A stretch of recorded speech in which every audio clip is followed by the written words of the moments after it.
Thank you for joining us for Effective Heart Change. The podcast will discuss how to apply faith principles to real-life situations.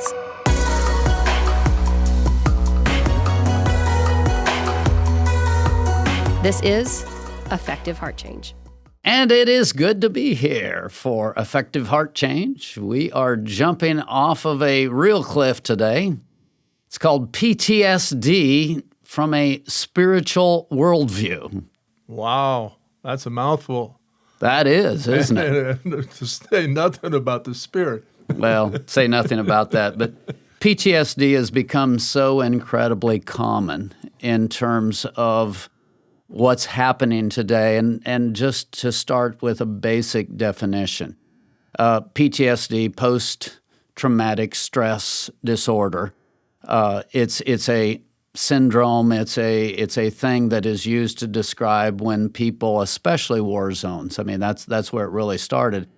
As a human being, you're not supposed to be subjected to the kind of trauma that you get in a war zone. And so you see bullets flying and the stress and life and death and blood and mayhem and all of the different stuff like that. It gets real ugly. And at some point, the stress load is so high, and it results in, I'm going to go with a trauma type of a thing, where then people begin to have flashbacks, and those flashbacks send them into places of not being able to function or doing who knows what kind of crazy thing in the middle of it.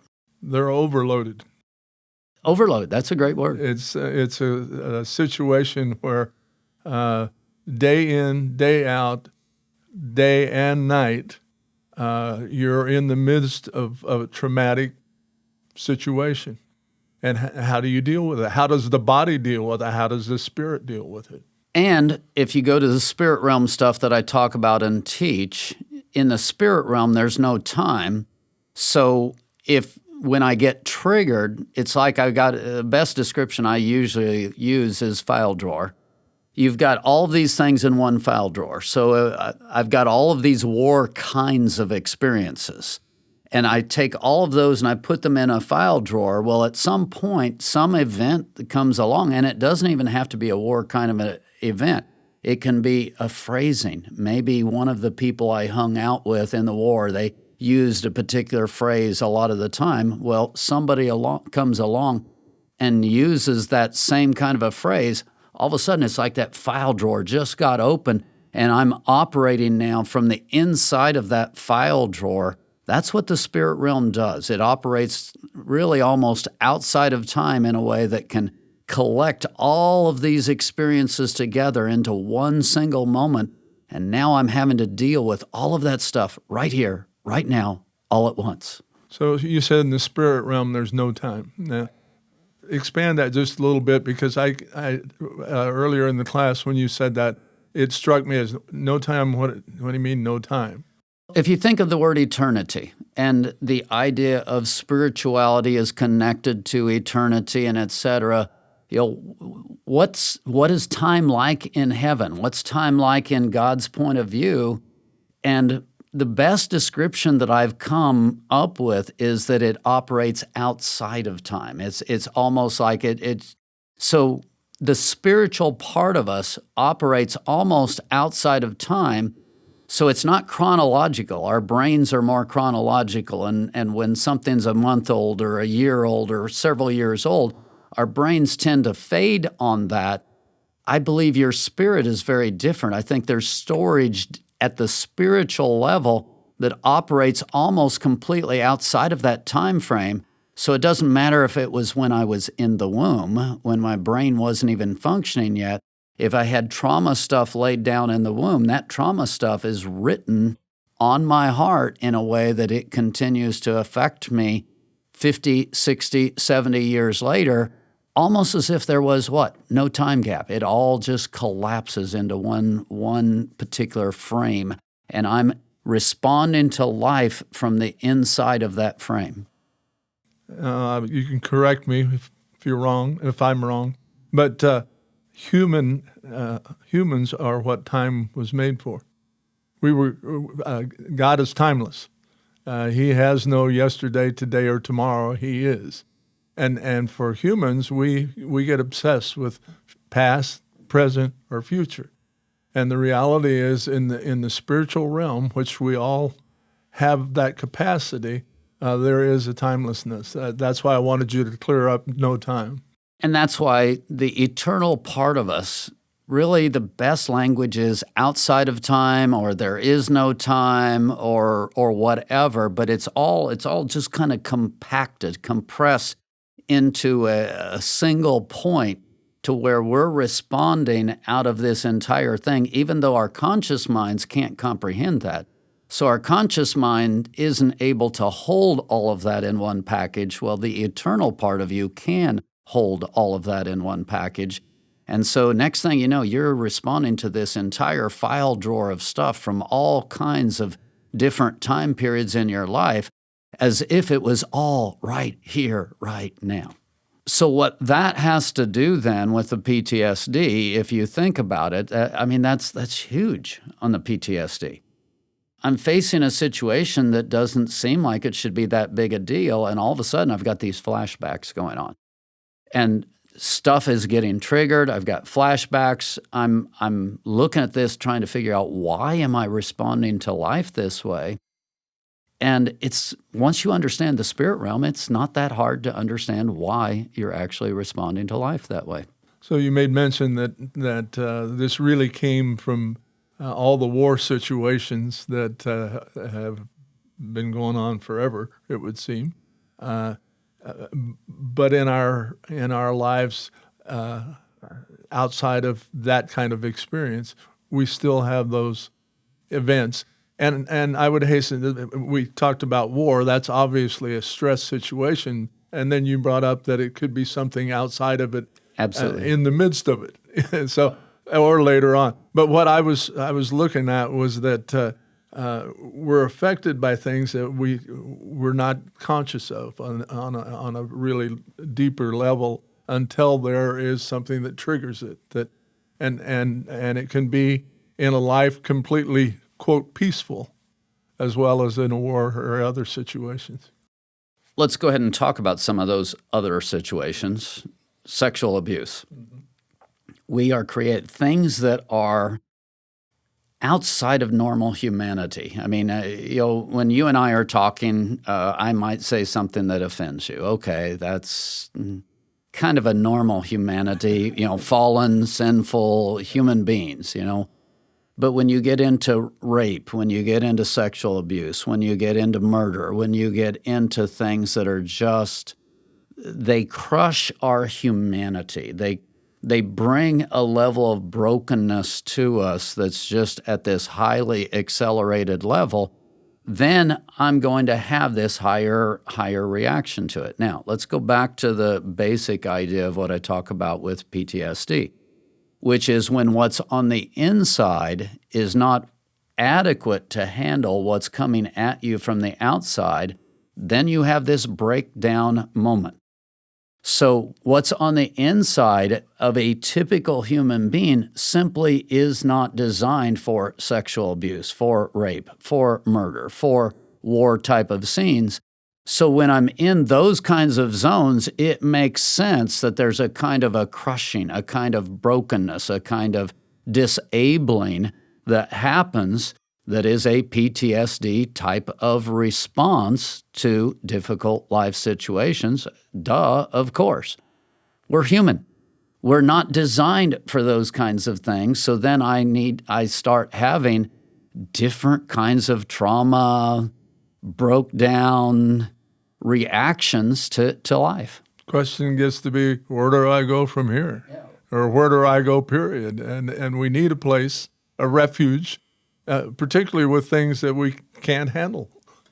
Where we go, typically, any place which is where we go with pain, is we go into a fear of the pain. And so now fear becomes a huge stimulus, and then it's fight, flight, freeze.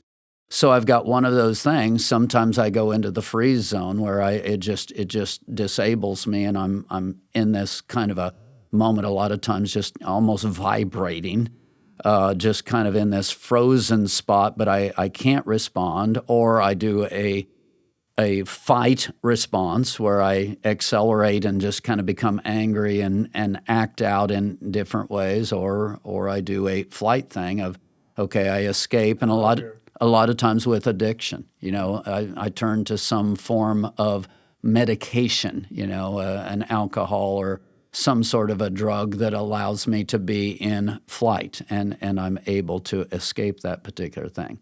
It sounds to me on those choices, it's either isolation or it's action, and it can happen both ways. It actually can. So you've got this inner person that is no longer equipped to handle life, and then that inner person has markers laid down that can be triggered. And so now I'm not just necessarily dealing with one event, I'm dealing with a whole large file drawer of events.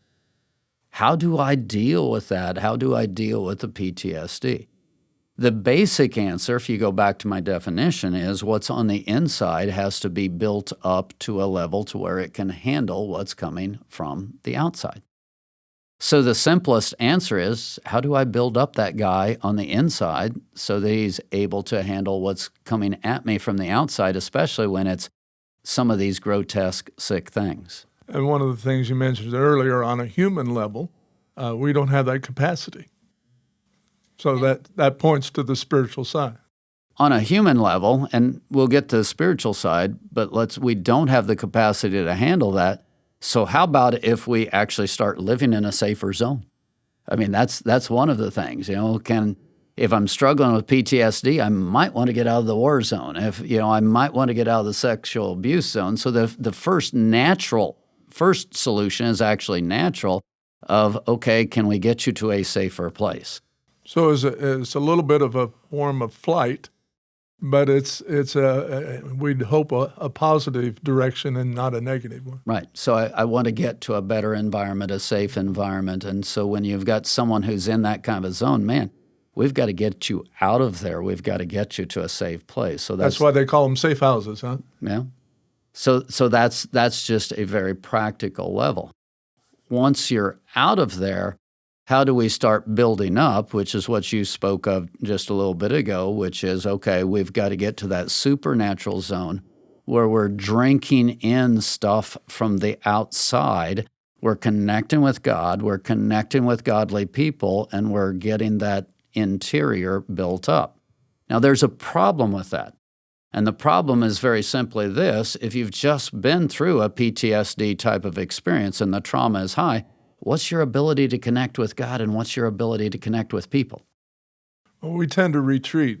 Even if you're in a fight mode, it's a retreat because we know we're not able to handle it. We'd like to think we could, but the reality is, in the effort to do it, we find out we're not. And so we're moving, but we're not moving at all. And it has to get to the point where we admit to ourselves we need help, and in the process, we start looking for some solution outside of ourselves. It's a collective thing. It's a partnering, and I know in my life I tend to isolate and the worse it gets, the more I isolate, and you can do that in any number of ways. But it's in the end, when you depend on self alone, you're bound to be disappointed. I feel like I'm doing almost a shotgun blast, difference between a rifle and a shotgun. The shotgun sends a spray out. I feel like I'm doing a spray here. But I want to go to another topic that is called brokenness. Because here I've got this person who desperately needs to connect, who has this trauma experience. The trauma experience is probably well described as brokenness. Biblically, there's a good kind of brokenness and there's a bad kind of brokenness. The good kind of brokenness is going to lead to a humility, which is going to lead to what? Connection. Once I get to connection, what happens? I start drinking in life. Now I'm more able to handle my trauma. The bad kind of brokenness actually I retreat into self, very much into that escape, into a flight, into a, whatever, but I retreat back into self in a way that the problem actually becomes worse. I might even have a break with reality and become psychotic, or I, become suicidal, or there's just all kinds of different things. But that word brokenness, that's interesting. Proverbs 18:14, and a man in sickness, what? His spirit will sustain him in sickness, but a broken spirit, who can survive a broken spirit? When you get out there at certain levels and your spirit, your will to live is completely broken, that's not a good thing. So you've got a brokenness that's just, wow, that's not good. But yet brokenness is a part of the healing process. That's an interesting dichotomy there. The isolation that you're talking about, I can identify with that because I've gotten old enough now that I've seen it over and over again in situations, PTSD. Something that I had happen years ago. I tend to think that those are reminders of things that you haven't handled in the first place, and thought you could or would, should, and it's not gotten done. So you're speaking a language that I can understand there.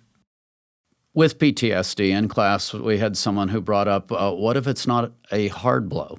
What if it's a little blow, little blow, little blow, little blow over a period of time? And water torture. Yeah, water torture to where it's small.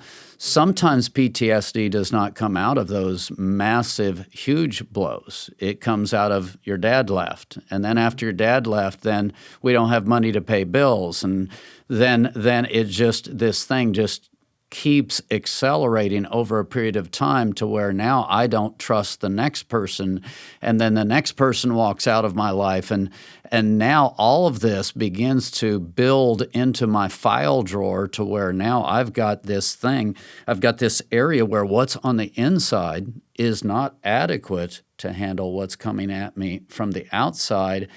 And even though it seemingly is not one of those huge traumatic stressors, I'm responding with PTSD just as if I'd been through a war zone. You brought out Dad leaving, and that's in my experience. And when he did, it triggered a number of recognitions in my life of changes of what I believed to be true. And I got to a point that I spent almost 10 years in a deliberate search to find out what I really believed. So I was broken. I was disappointed to a large degree, but it also triggered a brokenness that admitted to my failings and to the idea that there were things that I needed to get in order in my life and actually be clearer about what I believed. One of the things you did in terms of that whole thing, there was a flight period, if you will. There was I'm going to go over, live in a whole different world. So you had that response as well. I even had a different name. Yeah. I was Dale in Kansas, and I'm Grizz in Oregon. And I went back and forth between, and I had different personalities in those places. I often joke, people say, well, what do you do for a hobby? I said, well, I've worked 2 jobs. When one job gets too stressful, I flee from that job and go to the other job, And then when that one, it's kind of funny, but we use different kinds of tools like this to try to manage the stresses in a way that really is kind of a self-management, when the will of God and the ultimate life of God comes through connectedness. But PTSD, what does it do? It triggers that fear response because I fear pain. It's universal. I don't like it. No, it's universal to fear that pain. So I'm going to do anything and everything I can to avoid that pain. And generally what feels instinctive to us as human beings is I've got to come back inside of these walls. What I can control shuts down connectedness. As soon as I shut down connectedness, I shut down my strength, which means that I'm more likely to have the next PTSD experience. Truth is, we're looking for a safe haven, aren't we? Yes, we are. And find out that we're not our own safe haven, and that we need that partnership that's above that. Part of the answer to this whole thing, there's a brokenness that is good. There's a brokenness that is not good. It reminds me that I think that's true. There's a kind of anger that's good. There's a kind of anger that's not good. There's a kind of jealousy, guarding and protecting things within boundaries that's good. There's a kind of jealousy that's not good. So when you start looking at this brokenness and you start figuring out, okay, what does good brokenness look like? When I'm able to step back and see God in the bigger picture, and the word that I'm going to use that I think is powerful is simply the word faith.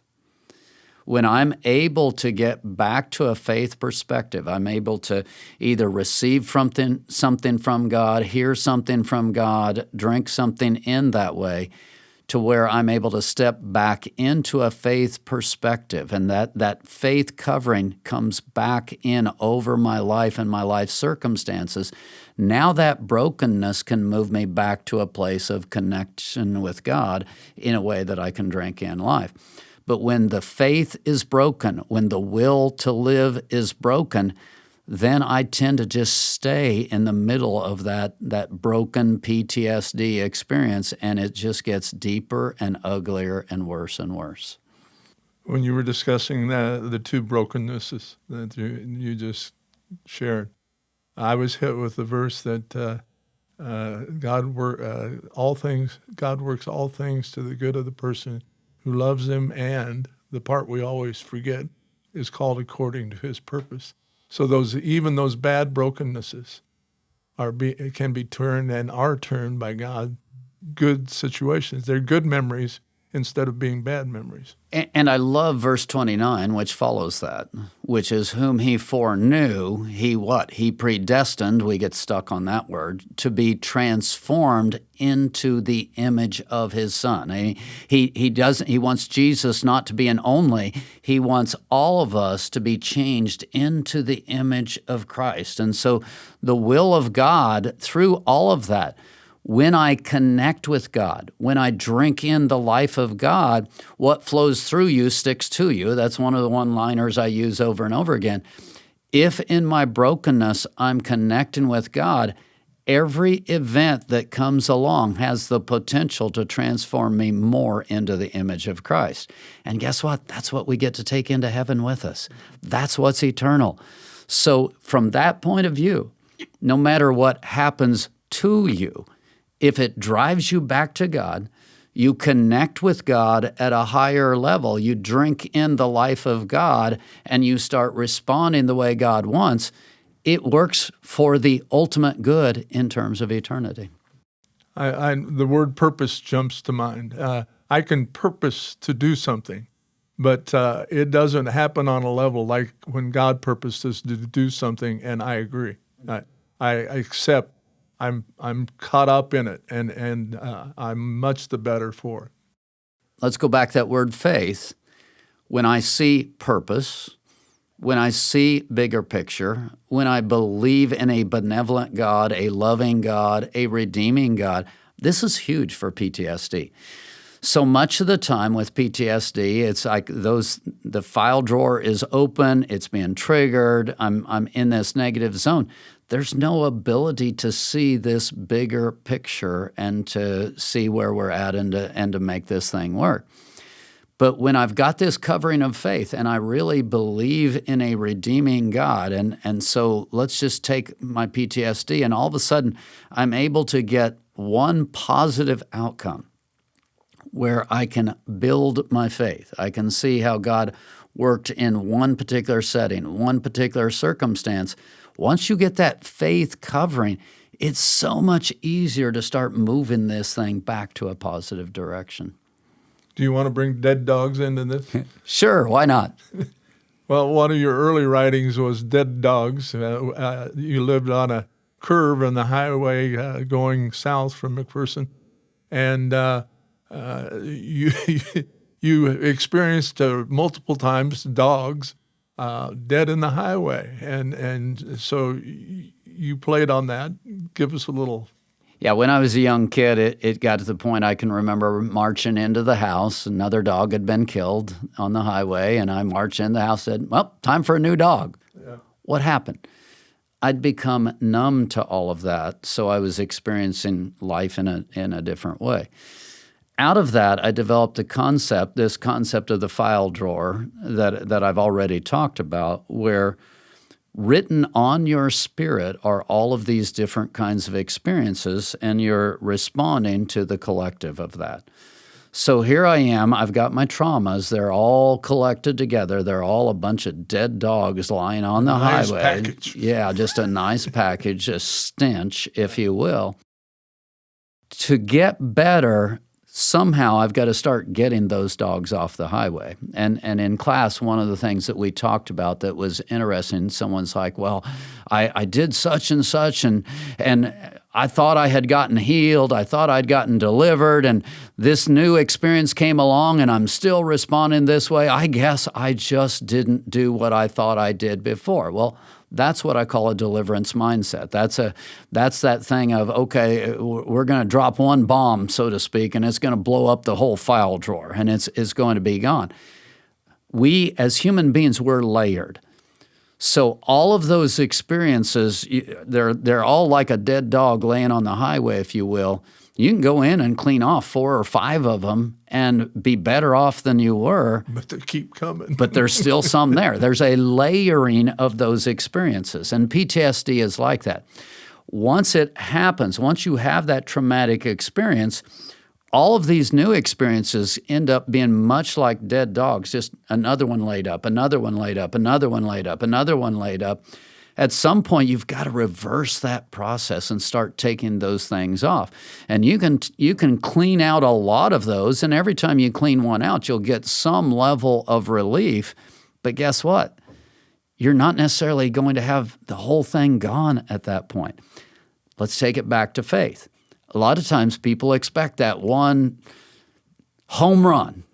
I've got the one home run, we're going to win the game on one swing of the bat. And they expect that particular thing. When it doesn't happen, it destroys their faith. It may even be that they get it. And then it's, wait a minute, I thought God took care of that. And the reality is we keep bringing back more dead dogs. You lived on the curve of the highway. You guys would have had to move to have the end of that problem. Yeah, we really would have. So you can have new experiences that you don't respond to well. You maybe really did clean up all of the old ones. Now, having cleaned up all of the old ones were layered. Okay. Get a little tired of burying them. Okay. But you can have new experiences that add to. If I don't have the faith covering, if I'm not seeing the work of God, if I'm not understanding the work of God in my life, not connecting with strength in a way to overcome, boom, it all fires back up again, and we're right there all over again. It's interesting. You think you deal with it, and maybe you do for a moment, but we tend to revert.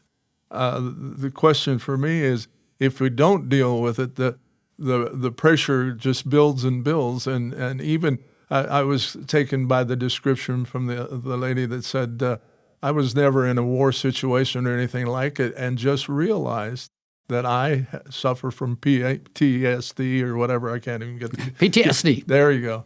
I get the realization that I have that same problem. She didn't just get the realization; she was diagnosed, and you have a lot of people. I mean, I don't know which came first, but you have a lot of people today who have never been anywhere close to a war zone in family settings that I'm talking about, that are dysfunctional family settings, that are being diagnosed with PTSD because they have all of the symptoms. Everything is there. It really is a pretty common thing in today's world. It's interesting, just a brief aside, PTSD, I think of COVID. COVID's being blamed for lots of things that may or may not be part of what it is, but it is the thing right now, and so we tend to jump into the I've got that maybe. When you think of COVID for a moment, when what's on the inside isn't capable of handling what's coming at you from the outside, we are overwhelmed by it. We are blown away by it. There's a lot of PTSD-like reactions going on today. Well, we have been over the river and back again, right? We've covered a lot of ground today. I didn't see the woods. You didn't see the woods? Yeah, we've covered a lot of ground today. Certainly not everything that we could talk about, but I think we've given a good wrap, a basic understanding of PTSD from a spiritual viewpoint. Hope that it helps, giving you some things to think about, to get a hold of, grow through. And thank you for joining us for Effective Heart Change.